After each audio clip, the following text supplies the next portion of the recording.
आज भोगी. भोगीच्या दिवशी इंद्रदेवाचे स्मरण केले जाते. इंद्रदेवाने आपल्या धर्तीवर उदंड पिकं पिकावी म्हणून प्रार्थना केली होती अशी मान्यता आहे. ती पिकं वर्षानुवर्ष पुढेही अशीच पिकत राहावी अशी प्रार्थना आपणही या दिवशी म्हणजे आज करत असतो. आणि भोगी शब्दाचा शब्दशः अर्थ आनंद घेणारा व आनंद उपभोगणारा असा आहे.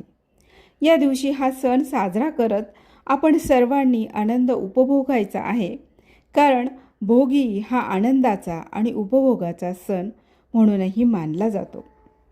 आपली भारतीय संस्कृती ही सण उत्सवप्रिय संस्कृती आहे. ऋतुमानानुसार वैज्ञानिक दृष्टिकोन ठेवून आपल्या पूर्वजांनी ज्या प्रथा परंपरा आपल्याला घालून दिल्या आहेत, त्या सर्व प्रथा परंपरांचे आपण अगदी आनंदाने पालन करायचे आहे. त्यांचे रक्षण आणि संवर्धन करायचे आहे, कारण माझी संस्कृती हाच माझा अभिमान आहे आणि माझी संस्कृती हाच माझा सन्मान आहे.